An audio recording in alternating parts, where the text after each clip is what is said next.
विकी, मैंने कहा ना तुमसे, मेरी सारी मीटिंग्स कैंसिल कर दो।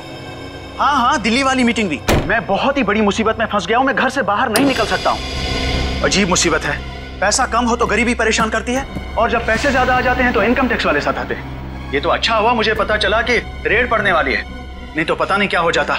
हाँ, कैसे भी करके सारा पैसा मुझे घर से बाहर लेके जाना है, और उसके बाद मैं शहर से कहीं दूर छुट्टियां मनाने चला जाऊंगा। ठीक है, मैं बाद में तुमसे बात करता हूं।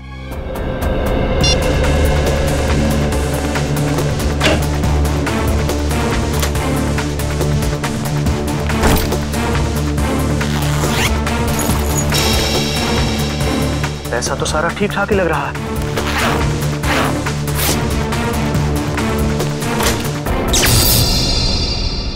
अरे, ये लाइट कैसे चली गई? ऐसे तो कभी जाती नहीं है लाइट। कौन हो तुम और क्यों कर रहे हो ये सब? तुम तो एक लेखक हो ना, जानते ही होगे कि कोई किसी की जान क्यों लेता है। जान लेने की 3 ही वजह होती हैं, पैसा, प्यार और बदला। मुझे तुमसे बदला लेना है। कैसा बदला? मैं तो तुमको जानता तक नहीं। तुम मुझे नहीं जानते, मगर अंकुश को तो जानते ही होगे ना। अंकुश? अंकुश अनंत, वो मेरे दिल के बहुत करीब था। तुमने उसकी जान ली, अब मैं तुम्हारी जान लूंगा। अंकुश अनंत की मौत का बदला? अरे तुम्हारा दिमाग खराब हो गया है क्या? अरे मुझे निकालो यहाँ से। अरे बचाओ, कोई है? अरे कोई बचाओ। कोई नहीं बचाएगा अब तुम्हें। जिस तरह तुमने अंकुश अनंत को तड़पा तड़पा के मारा था, ठीक उसी तरह मैं तुम्हें तड़पा तड़पा के मारूंगा।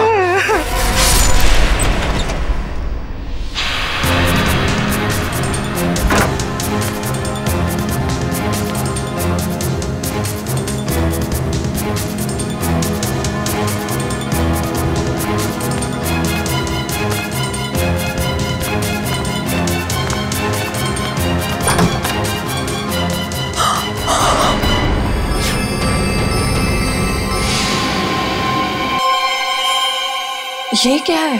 चाकू।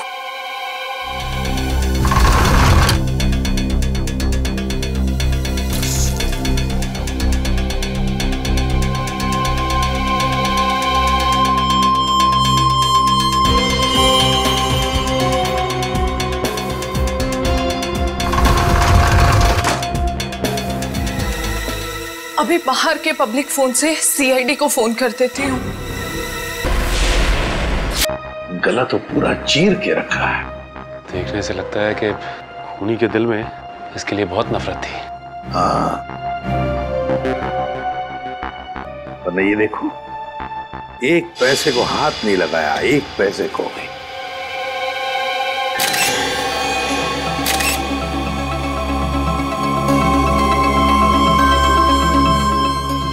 ये चाकू वहां बेड के पास पड़ा हुआ था। सर, इस चाकू पे तो जरा भी खून नहीं लगा हुआ है, बिल्कुल साफ है। श्रेया, स्प्रे मार के देखो जरा।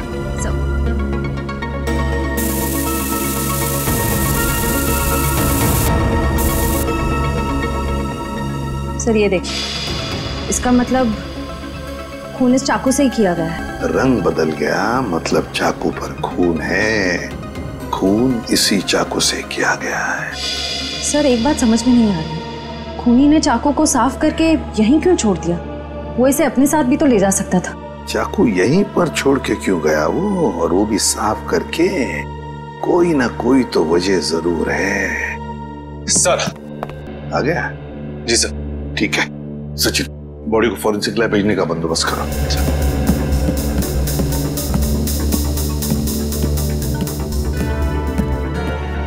सर ये सब कैसे हो गया सर? मुझे यकीन नहीं हो रहा है सर। सर कल रात को ही तो मेरी दगोड़िया सर से फोन पे बात हुई थी, तब तो सब ठीक था। दगोड़िया जी का किसी के साथ कोई झगड़ा वगड़ा था? कोई दुश्मनी थी? नहीं सर, जहां तक मुझे याद है ऐसा कभी उन्होंने कोई जिक्र नहीं किया। एक लड़की ने हमें फोन किया था, वो कहाँ है? सर लड़की ने? हाँ। नहीं सर, दगोड़िया सर के परिवार में इनके अलावा और कोई नहीं है। दगोड़िया सर अकेले ही थे। तो सर फिर जिस लड़की ने हमें फोन किया था वो कौन थी? सर कहीं वही लड़की खूनी तो नहीं थी? नहीं श्रेया, लड़की खूनी नहीं हो सकती।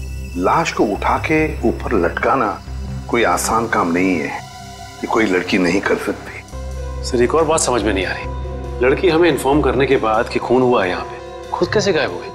डर गई होगी और शायद इसीलिए उसने लैंडलाइन से, मेरा मतलब है पीसीओ से, हमें फोन किया होगा। ऊपर जो पैसों से भरी बैग है, क्या जानते हैं आप उस पैसे वाले बैग के बारे में? दरअसल दगोड़िया सर कल काफी परेशान थे। एक्चुअली उन्हें पता चला था कि उनके घर में इनकम टैक्स की रेड पड़ने वाली है और इसीलिए उन्होंने अपनी सारी मीटिंग्स भी कैंसिल करवा दी थी। अच्छा, तो शायद इसीलिए पैसे ठिकाने लगाने के प्लानिंग में लगे होंगे दगोड़िया जी। और बस उसी वक्त खूनी आ गया और दगोड़िया जी का काम तमाम कर दिया।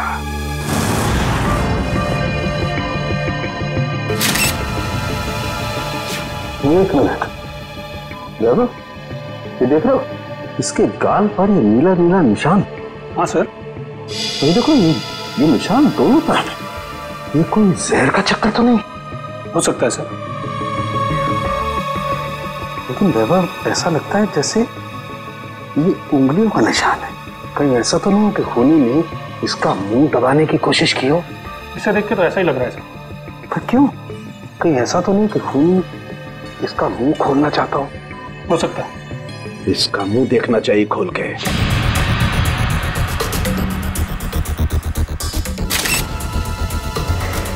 जरा फोर्स देना।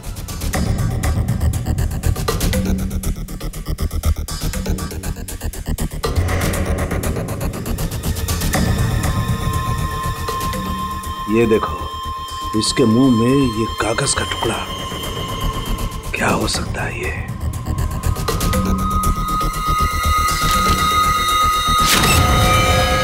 अंकुश आनंद, ये किसका नाम हो सकता है? सालुंखे, मुझे भी बड़ा ताजुब हुआ, कोई खूनी किसी के मुंह में कागज रख के क्यों जाएगा? सर ये भी तो हो सकता है कि ये कागज खूनी ने उनके मुंह में ना रखा हो, बल्कि उन्होंने खुद मरने से पहले ये कागज खूनी से बचाने के लिए अपने मुंह में खुद ही डाल दिया। हाँ सर, हो सकता है उनकी मौत इस कागज की वजह से ही हुई हो सकता है वो ना चाहते हो कि ये कागज खूनी के हाथ लग जाए, इसीलिए उन्होंने इस कागज को अपने मुंह में छुपा लिया। नहीं शे, मुझे नहीं लगता कि कागज उन्होंने खुद अपने मुंह में छुपाया, बल्कि जिस तरीके के नीले निशान उनके गालों पर पड़े हुए थे, मुझे तो ये लगता है कि खूनी ने जबरदस्ती उनका मुंह खोला और बाद में कागज उनके मुंह में ठूस दी। सालुंखे, खून से सने कागज पर लिखा अंकुश आनंद। ये जो खून है, क्या दगोड़िया के मुंह के अंदर कोई चोट के निशान या फिर कोई खून था? नहीं बॉस, लाश के मुंह में किसी किस्म का कोई जख्म या कोई चोट का निशान नहीं था। मुझे लगता है कि खूनी ने पहले दगोड़िया साहब को मारा और उसके बाद ये कागज उनके मुंह में रख दिया। ये जो खून लगा है कागज पे, ये खूनी का है? नहीं सचिन, ये खून दगोड़िया साहब का है, मैंने चेक कर लिया बॉस। सर, इंटरनेट पे ये नाम सर्च किया मैंने, अंकुश आनंद। इस नाम के दो लोग हैं सर, एक है चेन्नई में और दूसरा नासिक में। पता लगाओ इन दोनों के बारे में। इन दोनों में से एक का संबंध तो जरूर होगा, इस दगोड़िया के साथ जरूर होगा। हेलो, हाँ, कहाँ पे? ठीक है, हम लोग पहुंचते हैं। सर एक और खून हो गया है, लेखक मुकेश कुमार का। लेखक मुकेश कुमार? मतलब एक और लेखक का खून? तो फिर जरूर इस मुकेश कुमार और दगोड़िया के खून में कोई ना कोई संबंध है, कोई ना कोई संबंध जरूर है। ये ग्लास बॉक्स एयर टाइट ही है ना? हाँ काविन, किसी ने इस बेचारे को इस ग्लास बॉक्स में जबरदस्ती बंद कर दिया, और क्योंकि ये ग्लास बॉक्स एयर टाइट बंद है, इसलिए इस बेचारे को बिल्कुल हवा नहीं मिली, और ऑक्सीजन नहीं मिलने के कारण इस बेचारे का दम घुट गया और ये मर गया। एक काम करते हैं, पहले इस लाश को बाहर निकालते हैं। Yes sir.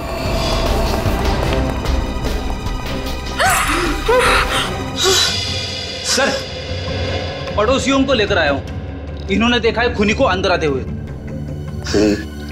इन लोगों को क्राइम सीन पे लाने की क्या जरूरत थी? वहां पे भी तो रोक सकते हैं ना? जी कहिए, क्या देखा आप लोगों ने? सर मैं घर की बालकनी में अखबार पढ़ रहा था, तभी मैंने देखा कि एक आदमी ट्रॉली में इस बॉक्स को रखकर घर के अंदर जा रहा है। ये ग्लास बॉक्स लेके जब वो घर के अंदर जा रहा था तो उसने हाथ में ग्लव्स पहने थे? नहीं सर, ग्लव्स नहीं पहने थे। अच्छा, ये आदमी अकेला था या फिर इसके साथ कोई और भी था? वो अकेला था। तुमने उसका चेहरा देखा? स्केच बनवा सकते हो? नहीं सर, चेहरा तो याद नहीं। पर हाँ, उसका बायां कंधा बार बार हिल रहा था, जैसे कि कोई कपकपाहट हो रही हो।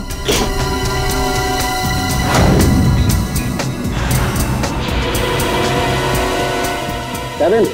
Yes sir. एक मिनट।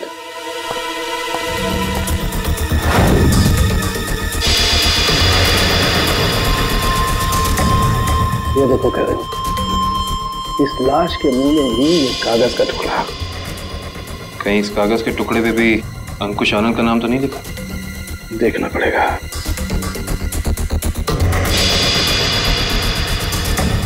इस पे तो रिजू कालिया लिखा हुआ। रिजू कालिया? ये तो रिजू कालिया इनकी किताब का ही एक किरदार है, और उसकी भी मौत कहानी में बिल्कुल इसी तरह से हुई थी, दम घुटने की वजह से। इसका मतलब ये अंकुश आनंद, ये भी दगोड़िया की किसी किताब का किरदार है, और ये सारा का सारा काम सीरियल किलर का है, तो एक के बाद एक लेखकों को बिल्कुल उसी तरह से मार रहा है जैसे कि लेखक अपनी कहानी में किरदार को मारता है। ऐसे ही लगता है। सालुंके सर, ये ग्लास बॉक्स पे कोई फिंगरप्रिंट्स मिले अभी तक कि नहीं? अभी कागज ढूंढा यार, फिंगरप्रिंट्स अभी ढूंढना बाकी है। ये कैसे निशान है? कैसे निशान मतलब? डैडी, मैंने अपनी पूरी जिंदगी में उंगलियों के निशानों पर अंग्रेजी के अक्षर छपे हुए नहीं देखे। उंगलियों के निशानों पे अंग्रेजी के अक्षर? हाँ काविन, दिखाता हूँ। जरा ग्लास दे। ये लीजिए।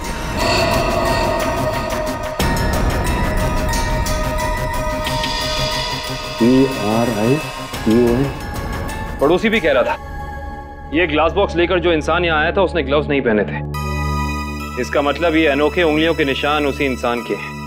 उंगलियों पे छपे हुए अक्षर? सालुंके साहब, ये कैसे मुमकिन है? मुमकिन है फ्रेडी, बॉडी मॉडिफिकेशन के जरिए मुमकिन है। लेकिन सालुंके साहब, अगर खूनी एक एक कदम फूक फूक के रख रहा है तो फिर उसने हैंड ग्लोव्स ना पहनने की गलती कैसे की? क्योंकि ये गलती नहीं है, बल्कि जानबूझ के किया गया है। ये सीरियल किलर अपने हर खून पे अपना सिग्नेचर छोड़ रहा है, इन अनोखे उंगलियों के निशान के जरिए। हाँ, और इस तरह के निशान हर आदमी अपनी उंगलियों पे बनवा भी नहीं सकता, और इस तरीके के निशान हर जगह बन भी नहीं सकते। इस शहर में ऐसे बहुत कम टैटू पार्लर हैं जहां इस तरीके का बॉडी मॉडिफिकेशन होता हो, बहुत कम।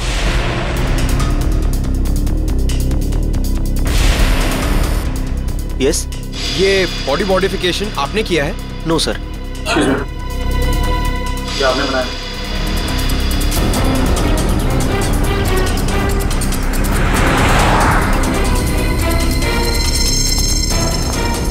अभी बिजी हूं मैं, बाद में आना। हम भी बहुत बिजी रहने वाले लोग हैं, बाद में आने का वक्त नहीं है हमारे पास। बिना अपॉइंटमेंट के आ रहे हो? मैं तुम्हारा टैटू नहीं बनाऊंगा। सीआईडी शिवा, बाद में आना। क्या हुआ सर? मैंने कुछ किया क्या? शहर में कुछ खून हो रहे हैं। खून? किताब लिखने वाले लेखकों के। लेखकों के? पर मैं तो टैटू आर्टिस्ट हूँ सर, मेरा क्या लेना देना इससे? हो सकता है कुछ लेना देना हो। मैं समझा नहीं सर। बॉडी मॉडिफिकेशन भी करते हो ना तुम? जी हाँ सर, मेरे पास लाइसेंस भी है, मैं दिखाता हूँ। कोई जरूरत नहीं, ये फोटो ध्यान से देखो। ये त्रिकोण वाली कलाकारी तुमने दिखाई थी किसी के हाथ पे? जी हाँ सर, मैंने की थी, पर मुझे नहीं पता था कि ये किलर होगा सर। पता है हमें, डरो मत। हाँ, लेकिन इस इंसान की कोई ना कोई डिटेल तो जरूर होगी तुम्हारे पास, है ना? जी हाँ सर, मैं एक मिनट में लेके आता हूँ सर। जी हाँ सर, देखिए सर, त्रिकोण अनुकरण नाम है इसका। त्रिकोण अनुकरण? ये किसी आदमी का नाम है या किसी एनजीओ का? त्रिकोण मतलब ट्रायंगल और अनुकरण मतलब किसी की नकल करना। मतलब कोई ट्रायंगल बना के किसी की नकल कर रहा है? शायद त्रिकोण नाम का कोई पुराना सीरियल किलर रहा हो जिसकी नकल ये वाला खूनी कर रहा है। एक काम करते हैं, अपनी डेटाबेस में चेक करते हैं कि त्रिकोण नाम का कोई क्रिमिनल था क्या। हाँ निखिल, त्रिकोण नाम का सीरियल किलर कहाँ पे? कौन सी जेल में है? शांति नगर। ओके ठीक है, थैंक यू। चलो, एक त्रिकोण का पता तो चला है जो ठीक उसी ढंग से लेखकों का खून करता था जैसे अभी हो रहा है, लेकिन वो पिछले 4 साल से जेल में है। मतलब या तो ये खूनी जेल से बाहर निकल के मार रहा है या फिर कोई त्रिकोण की नकल कर रहा है। अभिजीत, सारांश, सारांश।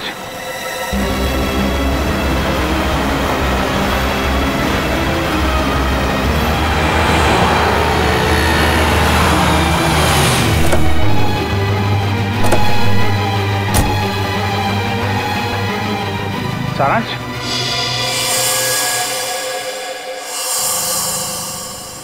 नहीं अंकल, मैं तो अभिषेक हूँ। माफ करना, हम इसे कोई और समझ बैठे थे। सर 15 दिन हो गए, अखबार, न्यूज़पेपर्स, हर जगह कोशिश कर ली, मगर सारांश हमें मिला ही नहीं सर। मिलेगा पंकज, जरूर मिलेगा। मेरा दिल बोल रहा है सारांश हमें जरूर मिलेगा। सर, ये लोग सीआईडी से आए हैं। आइए आइए सर, मैं आप ही लोगों का इंतजार कर रहा था। त्रिकोण से मिल सकते हैं हम लोग? हाँ हाँ, क्यों नहीं। पर सर, मुझे नहीं लगता कि त्रिकोण ये सारे खून कर रहा है, क्योंकि इस जेल से बाहर निकलना बिल्कुल ही नामुमकिन है। अच्छा, इस त्रिकोण का स्वभाव कैसा है अभी यहाँ इस जेल में? हिंसक और खतरनाक ही है या?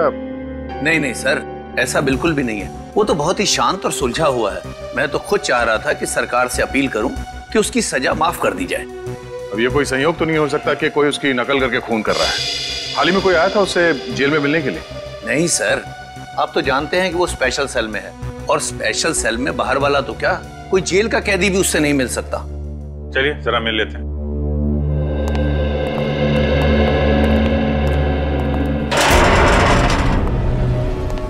त्रिकोण, देखो तुम्हारे लिए आज कितने खुशी का दिन है। इतने सालों के बाद तुमसे सीआईडी वाले मिलने आए।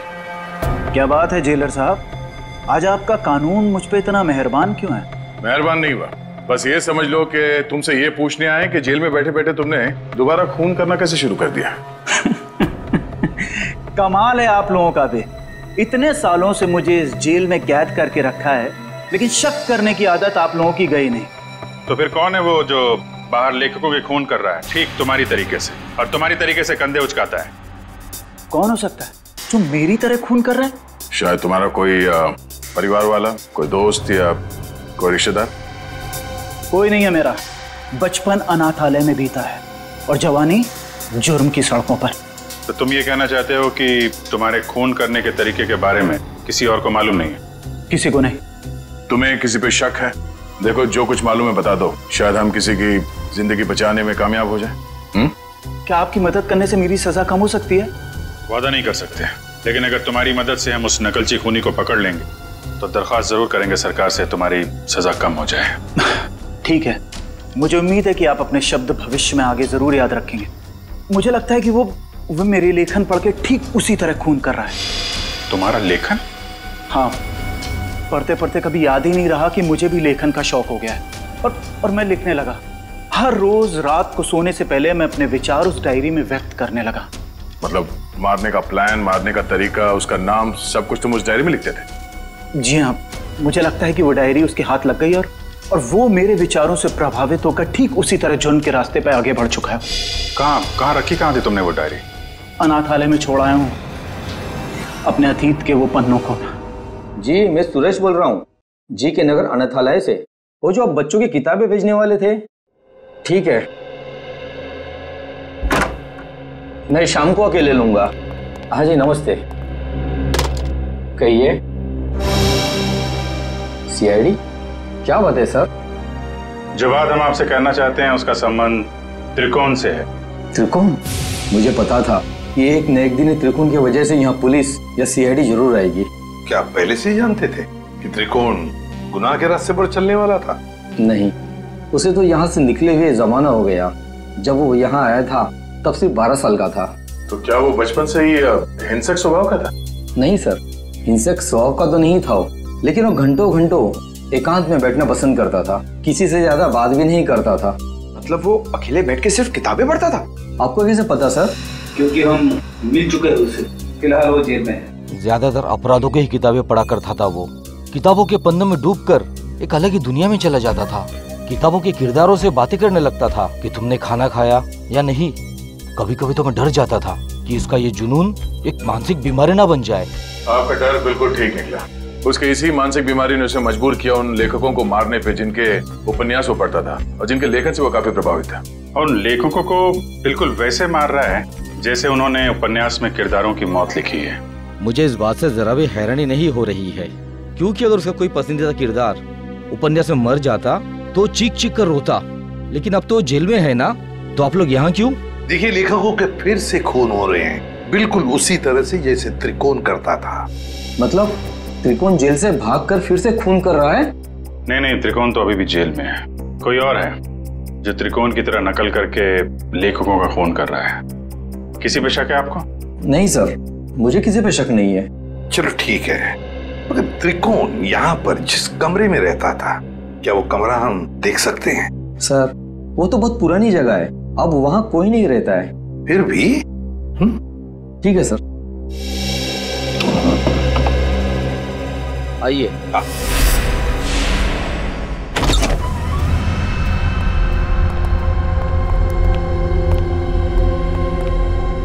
तो ये है त्रिकोण का कमरा।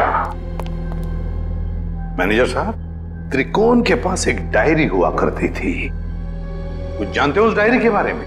नहीं सर, हमें तो ऐसी कोई डायरी नहीं मिली। वैसे आप देख सकते हैं सर, यहाँ पे कुछ पुरानी किताबें पड़ी है, शायद उसमें हो। देखो फ्रेंड, किताबों को ऐसे क्यों रखा गया? संभाल के क्यों नहीं रखा? ऐसे तो दीमक खा जाएंगे इसे। माफ करना सर, दरअसल इस कमरे की तरफ मैंने ध्यान ही नहीं दिया।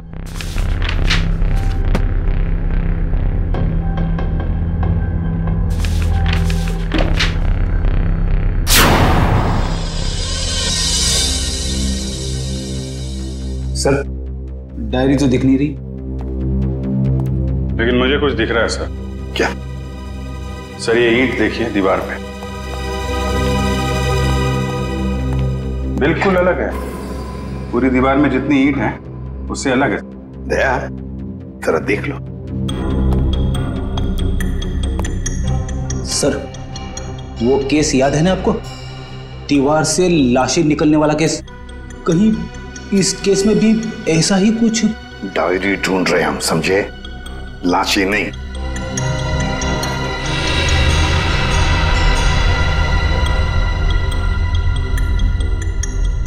नहीं फ्रेडी, या लाश तो दूर, एक किताब भी नहीं रख सकते हैं। सर, फाइल कहाँ है? हाँ, त्रिकोण। मतलब वो नकलची खूनी डायरी निकाल के ले गया।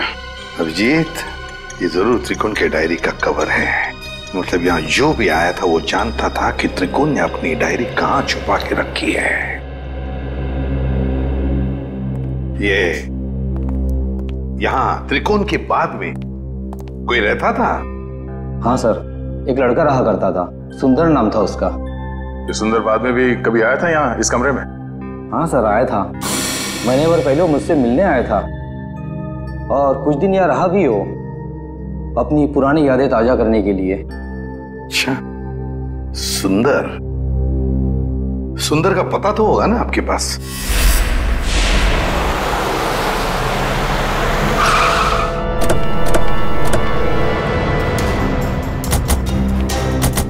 वाह भाई वाह, कितना आलीशान घर बनाया सुंदर ने। अंदर चल के देखते हैं और क्या क्या आलीशान राज छिपा रखे हैं सुंदर ने। दरवाजा तो खुला हुआ है, कहीं भाग तो नहीं गया सुंदर? लगता है कुछ गड़बड़ है। सुंदर! ओह माय गॉड, वो देखो।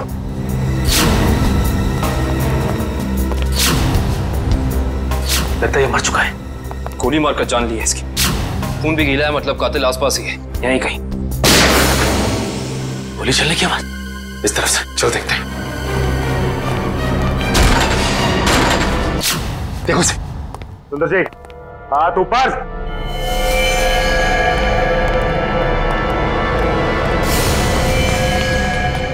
माय गॉड, खूनी बाहर है। दिव्या, विक्रम, पकड़ो उसे। लगता है ये हमें कुछ बताना चाहते हैं। हाँ कमित।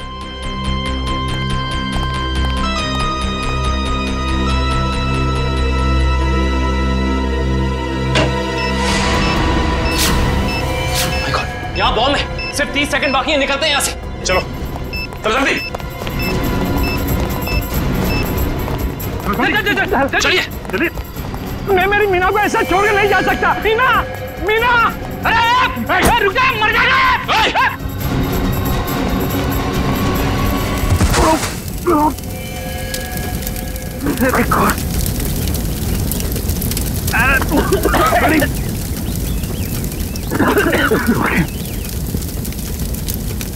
लगता है बीवी और नौकर के साथ साथ सुंदर जी भी मारे गए।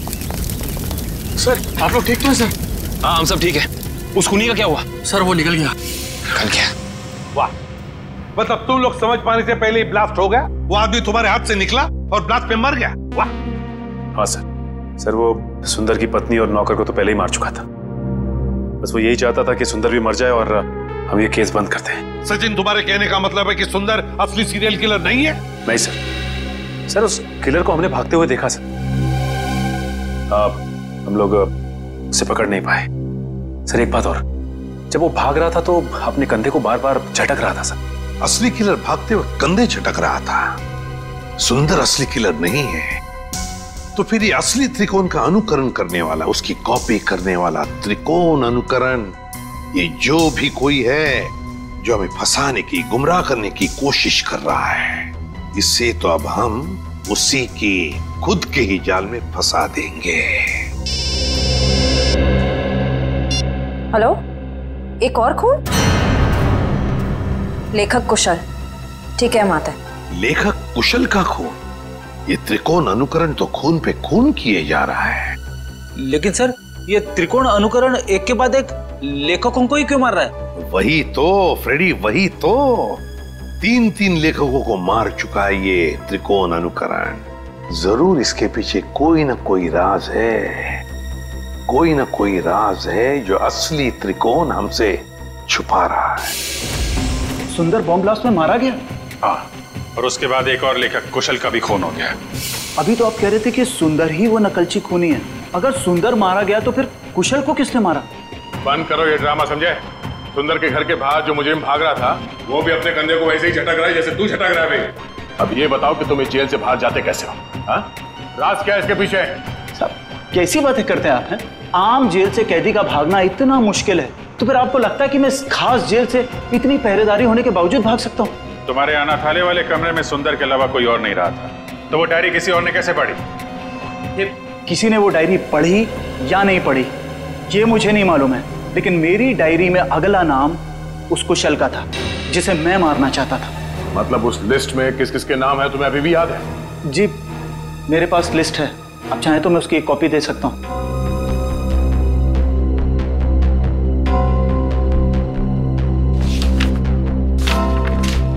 पहले देना चाहिए था, शायद कुशल की जान बच जाती। मुझे इस चीज की उम्मीद नहीं थी। आशा करता हूं कि आगे किसी और की जान नहीं जाएगी। दीपक, आखिरी नाम दीपक का है।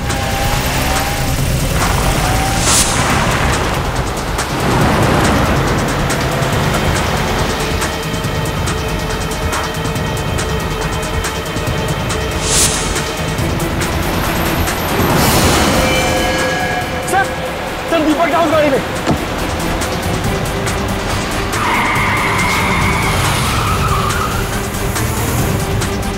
उसमें? हाँ सर।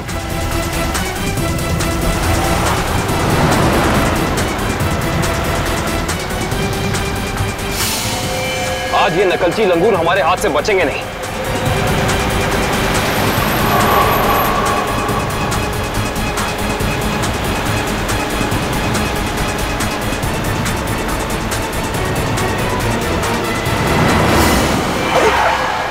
ये कौन आ गया? कोई शराबी होगा सर, इसकी वजह से हमारा खून ही हाथ से निकल जाएगा।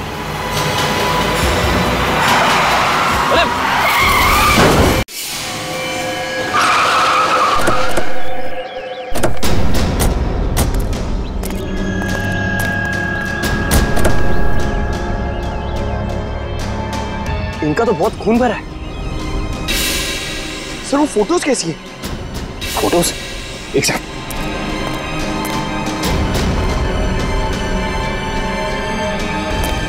ये देखो, ये तस्वीरें केसी डगोडिया के क्राइम सीन की तस्वीरें इनके पास। ये फोटोज इसके पास कैसे आई सर? जर्नलिस्ट को तो वहां अंदर आना अलाउ नहीं किया था। इसका मतलब ये हमारे पहुंचने से पहले वहां पहुंच गई थी। हो सकता है पंकज, कहीं ये वही लड़की तो नहीं जिसने हमें फोन करके बुलाया था। इसका होश में आना बहुत जरूरी है। दिव्या, पानी की छींटे डालो।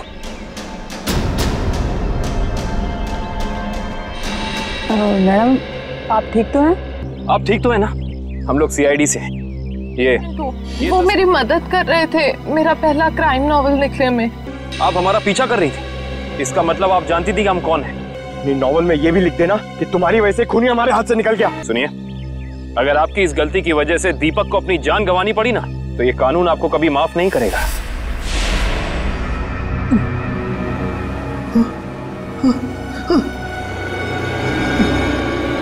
मुझे छोड़ दो प्लीज, प्लीज मुझे यहाँ से जाने दो। जाने ही तो दे रहा हूं तुझे। बहुत जल्द तू भी शेखर के पास पहुंच जाएगा।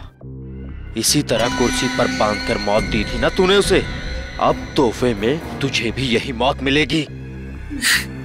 बस थोड़ा सा इंतजार। इस मौत के उपन्यास का लेखक रचयिता भी आ रहा है तेरा साथ देने के लिए। त्रिकोण। सर, जेलर साहब अंदर नहीं है। जरा बुलाओ उन्हें, हमें त्रिकोण से मिलना है। सर, जेलर साहब तो त्रिकोण को लेकर हॉस्पिटल गए हैं। उससे अचानक से दिल का दौरा आया है। दिल का दौरा? कौन सा हॉस्पिटल गए? अरे आप लोग? त्रिकोण कहाँ है? आईसीयू में है। क्या बात हो गई? झूठ बोलता है वो हमसे। अब भी कुछ है जो हमसे छुपा रहा है। चलिए दिखाइए। आइए।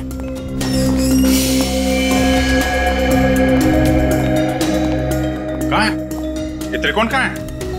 अभी तो यही था, कहाँ चला गया? सर, कहीं वो हॉस्पिटल से भाग तो नहीं गया दीपक को मारने के लिए? भाग कैसे सकता है?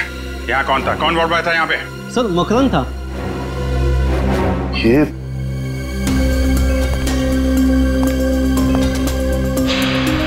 अभिजीत, तो बेहोशी की दवाई है। अभिजीत ये देखो, मकरंद का पैर नीचे गिरा पड़ा है। ये बेहोशी की दवाई कहीं मकरंद को कुछ हो तो नहीं गया? नहीं सर, अभी कुछ देर पहले ही देखा मैंने उसे। किसी मरीज को हॉस्पिटल के बाहर लेके जा रहा था वो। ये मकरंद अभी वापस आएगा? नहीं सर, उसकी ड्यूटी खत्म हो गई। इसमें कहाँ मिलेगा वो? सर, दारू के ठेके पे। अच्छा, तो ये है मकरंद जी। हाँ सर, ये बार में बैठ के अपने दोस्तों के साथ शराब पी रहा था और अपने जुर्म के किस्से चटकारे लेकर सुना रहा था सर। तो हमने सोचा क्यों ना इसे ब्यूरो में ले चले, इसकी अच्छी तरह से खातिरदारी करें। वाह वाह वाह सचिन, ये तुमने बहुत अच्छा काम कर दिया।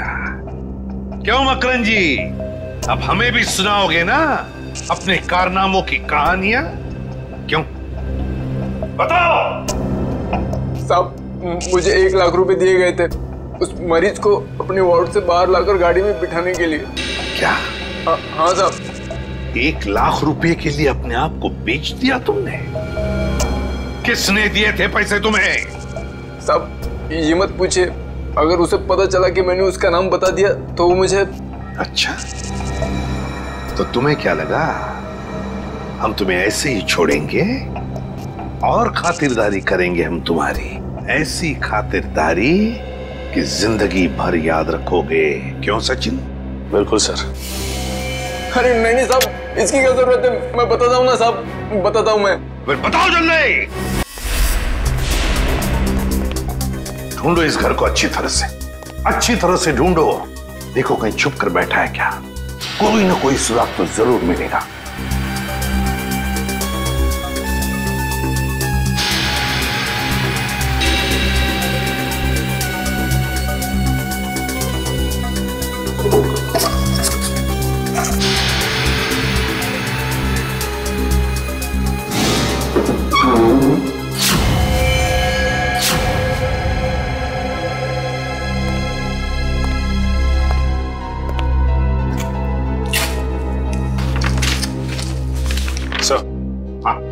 ये देखिए सर, ये कैबिनेट के पीछे कुछ रखा हुआ था। कागज है? हाँ सर, पेपर्स ही है। डायरी के पन्ने हैं? अरे ये तो त्रिकोण की डायरी के पन्ने हैं। यही तो हम ढूंढ रहे थे उस अनाथ आश्रम में। My God. क्या हुआ सर? श्रेया, इसमें लिखा है कि दीपक वो आखिरी लेखक है, दीपक जिसकी वो जान लेना चाहता है। इसका मतलब दीपक की जान को खतरा है। सिर्फ दीपक की जान को ही नहीं, उसकी अपनी जान को भी, क्योंकि दीपक को मारने के बाद लगता है उसकी जिंदगी का मकसद पूरा होता है और फिर वो अपनी जान खत्म करना चाहता है। मतलब सर इस नकलची खूनी ने त्रिकोण को सिर्फ इसलिए अगवा किया हॉस्पिटल से ताकि वो उसे मार सके, और फिर वो उन दोनों को वहीं पे मारेगा सचिन, वहीं पे मारेगा जहां से लेखन शुरू हुआ है, उस अनाथ आश्रम में, उस अनाथ आश्रम के कमरे में। ये ठीक नहीं है, इसका अंजाम बहुत बुरा होगा। तुम्हें अंजाम की फिक्र कब से होने लगी त्रिकोण? और ये सारा खेल तो तुमने ही रचा था। मैं तो बस इसे इसकी मंजिल तक पहुंचा रहा हूँ। मुझे अपने द्वारा रचे इस गुनाह की गहराई का अंदाजा हो गया है। हम दोनों को मारकर भी तुम्हें वो शांति नहीं मिल सकती जिसके लिए मैंने इतने खून किए।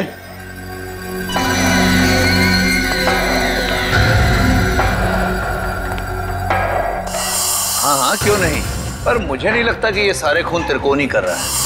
बहुत देर हो चुकी है त्रिकोण। तेरे प्रवचन अब ना तो तेरी जान बचा सकते हैं और ना ही दीपक की। नहीं चला, तुम ऐसा नहीं कर सकते। अब तुझे मैं बिल्कुल वैसे ही मारूंगा जैसे त्रिकोण ने अपने उपन्यास में लिखा था। नहीं चला तुम। बस होगा तुम्हारा खेल। अब अगर कोई हरकत की ना तुमने तो तेरा वो हाल करेंगे तो सोच भी नहीं सकता। सीआईडी, तो आखिर मेरा भेद खुल ही गया। तो अब तुम लोग मुझे फांसी पर चढ़ाए बिना तो छोड़ोगे नहीं। तो क्यों ना मैं फांसी पर चढ़ने से पहले इन दोनों को मार के अपना मकसद पूरा कर लूं।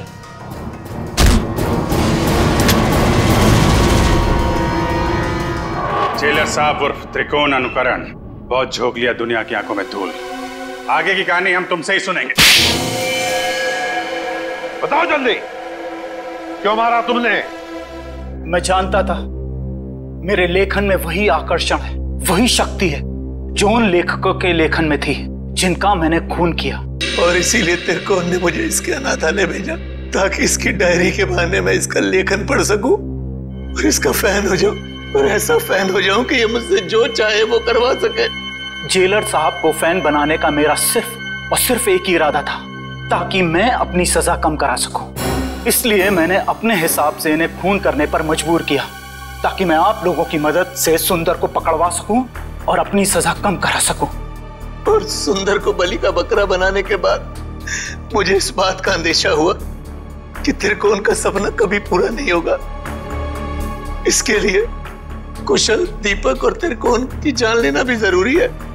तो मैंने त्रिकोण के खाने में एक दवा मिला दी जिससे इसको दिल का दौरा पड़े, और फिर मैं इसे अस्पताल से अगवा करके इसको इसकी मंजिल तक पहुंचा सकूं। अगर सीआईडी को सुंदर की लाश मिल गई तो शायद वो सीरियल किलर को ढूंढना बंद कर दें, मगर फिर त्रिकोण के उस सपने का क्या होगा? उन सब लेखकों को मार के मोक्ष प्राप्त करने का सपना? नहीं, मैं पूरा करूंगा त्रिकोण का वो सपना। मैं त्रिकोण को गुमराह होने नहीं दे सकता। उन सब लेखकों को मैं मारूंगा और फिर उसके बाद त्रिकोण को भी मैं जिंदगी की जंजीरों से मुक्त कर दूंगा, जैसा कि वो चाहता है। सुंदर के मरने के बाद आप लोग कुशल की मौत की खबर लेकर आए तो मैं समझ गया ये जेलर किसी को नहीं छोड़ेगा, एक एक करके सबको मार देगा और अंत में मुझे मार देगा। तो और क्या करता? तुम्हारे लेखन में कशिश इतनी है। फिर मैं समझ गया, अगर मुझे बचना है तो उसका सिर्फ एक ही रास्ता है, सीआईडी को तुम तक पहुंचाना, दीपक के घर। वाह रे वाह, कानून का रखवाला, वाह। और ऐसा घिनौना काम, एक मुजरिम का साथ दिया तुमने।